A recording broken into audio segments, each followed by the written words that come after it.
Retiens, mon frère, ma soeur, que l'activité démoniaque dans la vie d'un homme ou d'une femme n'est pas statique. Elle est croissante parce que Satan travaille dur. Lui, il ne perd pas de temps. Donc, ne rien faire quand on souffre d'une oppression, c'est en fait une manière de s'offrir en pâture à l'ennemi. La raison pour laquelle le Seigneur veut que parfois ta délivrance passe par toi, c'est que simplement, il sait que c'est important. À chaque fois que je suis passée par des difficultés, que j'ai eu des épreuves, que j'ai combattu contre des oppressions, ou bien contre des situations même dans mon foyer, ou bien contre d'autres types de situations encore, et que j'en ai triomphé, mais bien aimé, je suis passée dans une classe supérieure. Avant, je ne savais pas que je pouvais chasser un démon. Avant, je ne savais pas que je pouvais avoir le dessus sur un esprit méchant. Mais quand tu réussis à triompher de certaines situations, tu passes dans une classe supérieure. Tu gagnes en assurance. Voilà. Et c'est ce que le Seigneur veut pour toi. Donc parfois, les épreuves que nous traversons sont comme des tests que Dieu nous invite à passer. Mais nous refusons de passer ces tests-là. Nous sommes tout le temps après telle personne qui doit prier pour moi, après tel oint de Dieu qui doit essayer de m'aider à résoudre le problème. Mais non, parfois le Seigneur veut que ça passe par toi.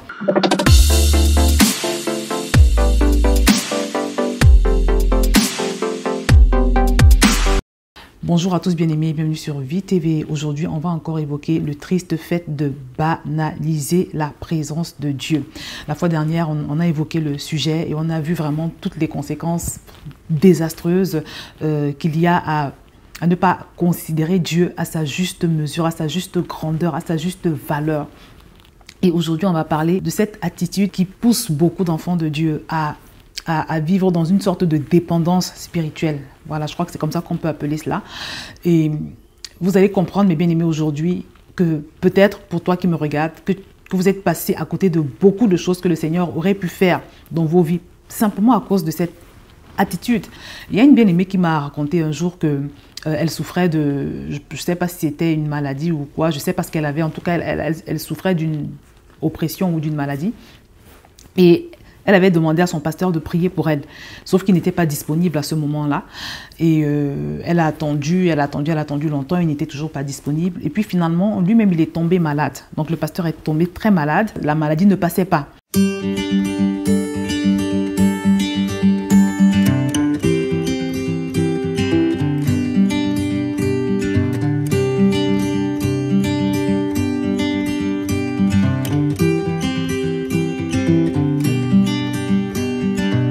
Et elle nous avait donc partagé l'histoire dans le groupe Facebook de la formation. Et vraiment, moi personnellement, ça m'avait choquée parce que je me suis dit que vraiment, c'était quand même quelque chose d'incroyable, de tellement attendre d'un homme au point où on oublie que lui aussi c'est un mortel et que sa maladie vient nous rappeler que vraiment, tout compte fait, il reste un humain. Et moi aussi, je me rappelle que j'ai connu un peu cette situation-là parce que je voulais que mon pasteur, à l'époque, qu'il prie pour moi par rapport à une certaine situation. Et là également, c'était pareil, il n'avait pas de temps. Et dans ce cas-là, il n'est pas seulement tombé malade, mais il a quitté ce monde de manière vraiment subite et inattendue. Et j'avoue que j'étais prise au dépourvu parce que je ne savais plus quoi faire. Vous savez, mes bien-aimés, tellement parfois on s'attend aux hommes qu'on oublie que ce sont des créatures comme nous. Vous voyez? Et aujourd'hui, je voudrais simplement te rappeler que la Bible nous dit que parmi les miracles qui accompagneront ceux qui auront cru, ils imposeront les mains aux malades et les malades seront guéris. Ils chasseront les démons au nom de Jésus. Et ce verset de Marc 16 nous dit ceux qui auront cru, pas simplement des pasteurs, les hommes de Dieu, des personnes spécifiques.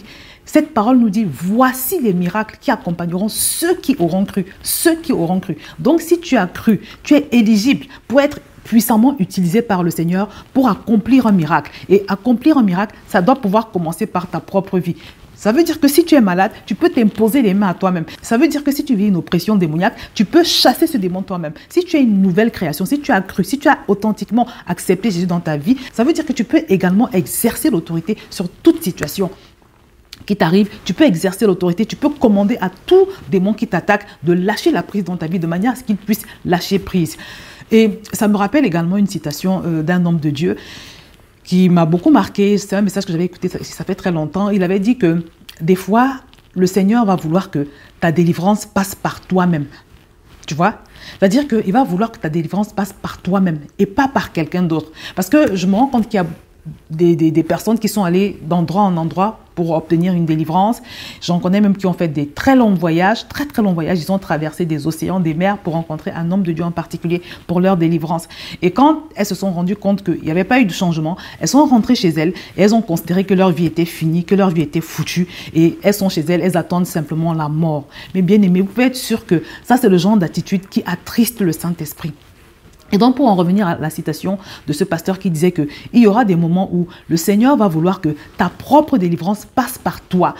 Le jour où j'avais écouté cet enseignement, j'ai médité, et même encore ce matin, je méditais là-dessus, et la conclusion que j'ai tirée, c'est que la raison pour laquelle parfois le Seigneur va vouloir que ta délivrance passe par toi et pas par quelqu'un d'autre. C'est-à-dire que tu peux aller voir tous les pasteurs que tu connais, tous les grands prophètes que tu connais, tu ne vas pas vivre de délivrance. Mais il faut que ça passe par toi-même. La raison pour laquelle le Seigneur veut que parfois la délivrance passe par nous, c'est que c'est comme comment je peux dire, c'est comme une formation en fait. Voilà. Parce que quand tu nais de nouveau, c'est normal que tu sois accompagné dans les premières années de ta foi. Et c'est normal qu'au début, tu t'appuies sur des hommes, tu vois. Quand je dis s'appuie, c'est dans le sens de prendre des conseils tout le temps, on prie pour toi, oui.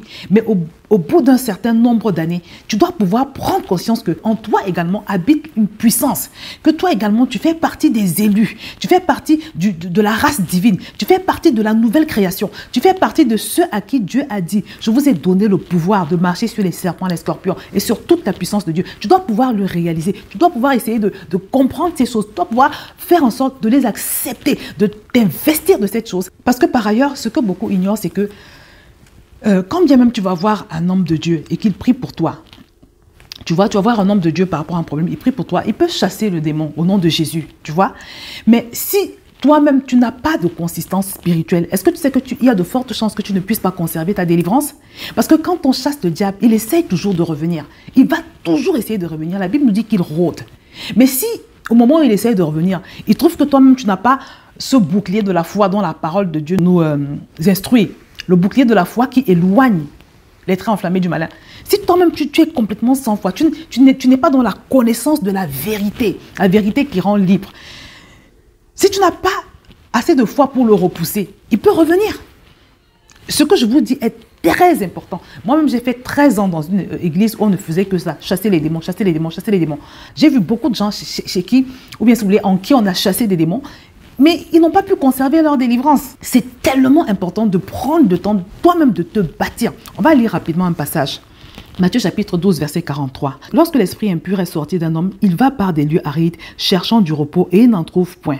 Alors il dit, je retournerai dans ma maison d'où je suis sorti, et quand il arrive, il la trouve vide, balayée et ornée. Il s'en va et il prend avec lui 7 autres esprits plus méchants que lui. Ils entrent dans la maison, s'y établissent, et la dernière condition de cet homme est pire que la première. Mais bien aimé, ce verset, c'est un verset qu'il faut vraiment prendre le temps de méditer. Parce qu'il est en train de nous expliquer que quand bien même on a chassé un démon de ta vie, tu vois, si tu ne prends pas de précautions, de mesures pour toi-même devenir une personne puissante, comme Dieu nous l'exige, parce qu'il nous demande d'être puissant. La Bible nous dit, ton Dieu ordonne que tu sois puissant. Si tu ne prends pas des mesures pour devenir spirituellement musclé, pour muscler quotidiennement ta foi, en ingérant massivement la parole de Dieu, en permettant que cette parole entre en toi, en suppliant chaque jour le Seigneur d'augmenter ta foi.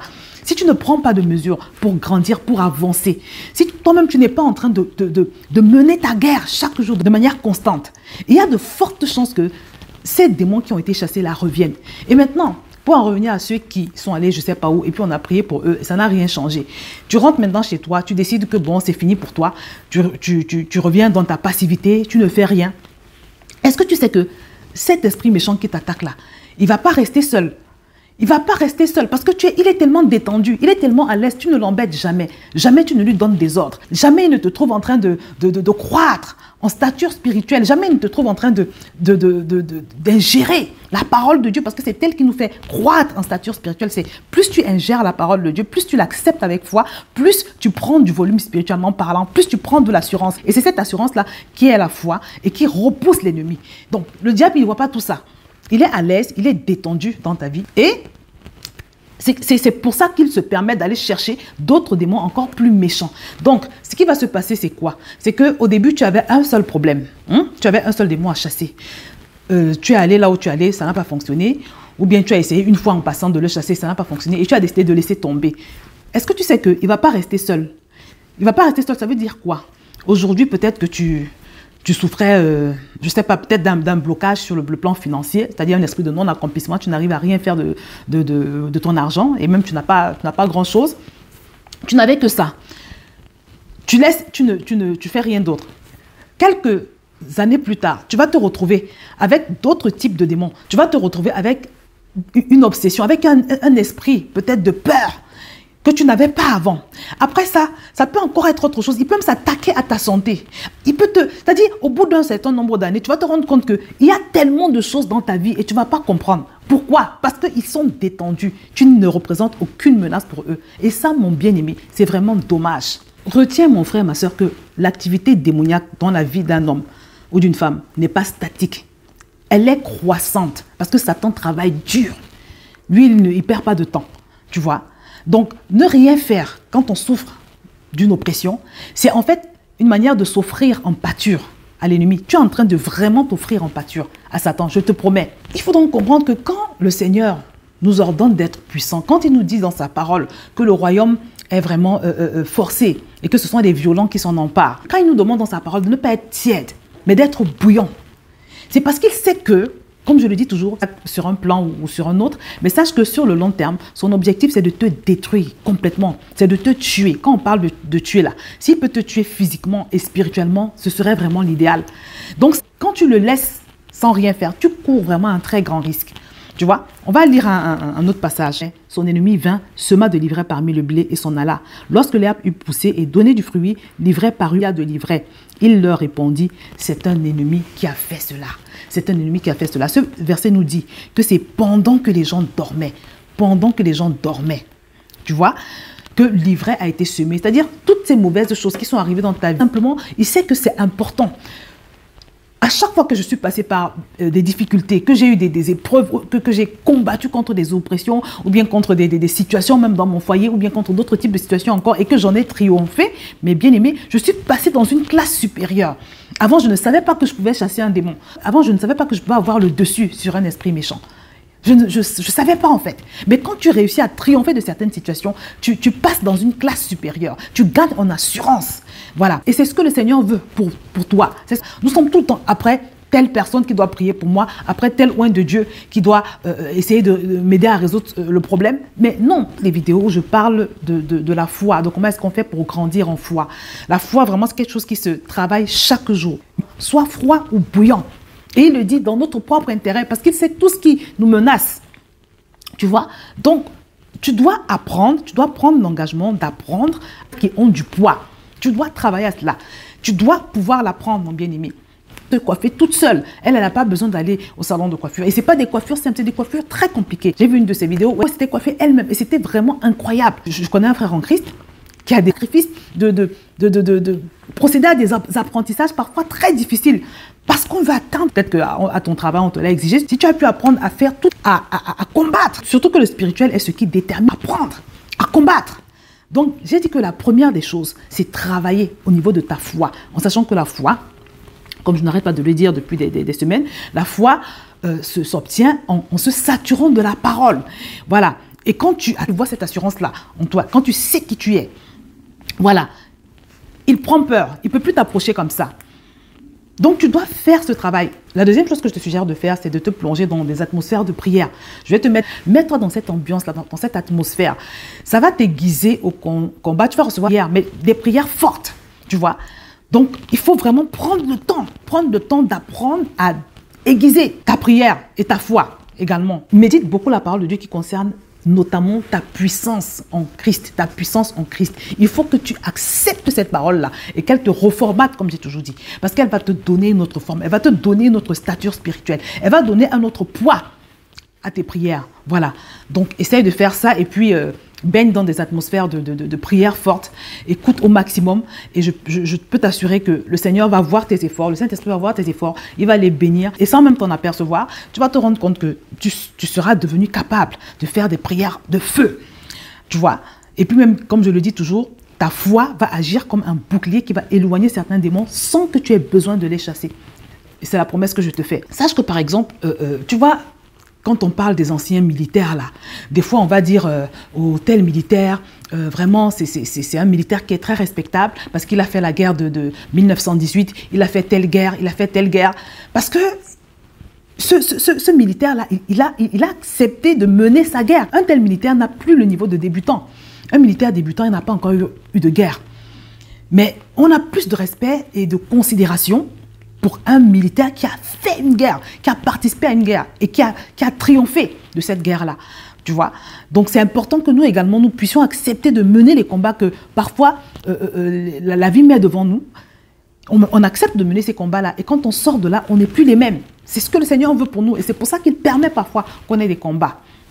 Donc mon frère, ma soeur, c'est ce que je voulais partager avec toi. Sors de l'incrédulité, sors de la tiédeur spirituelle, sors de la passivité, sors de la résignation, mais décide aujourd'hui de prendre ta destinée en main. Décide aujourd'hui de faire le nécessaire pour sortir tout esprit méchant qui sera en train d'influencer ta vie ou celle de tes enfants. Ne laisse même pas un centimètre à l'ennemi. Parce que n'oublie pas ce que je t'ai dit au début. Quand il vient, ce n'est pas seulement pour ce qu'il est en train de faire actuellement dans ta vie. Quand il vient, c'est parce qu'il a un agenda. Il a tout un agenda pour toi. Aujourd'hui, il construit une maison dans ta vie, dans ta destinée. Après, si tu le laisses faire, il va construire tout un domaine. Donc, mon frère, ma soeur, lève-toi, prends-toi en charge, prends-toi en main. Et pendant que tu le fais, je te vois devenir une terreur pour le camp de l'ennemi. Et je te vois récupérer tout ce qu'il t'a volé au nom puissant du Seigneur Jésus. Donc voilà, mon frère, ma soeur, je vais m'arrêter là. N'oublie pas de partager cette vidéo, de la liker si tu l'as aimée. Et je te dis à très bientôt sur Vie TV.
Enemies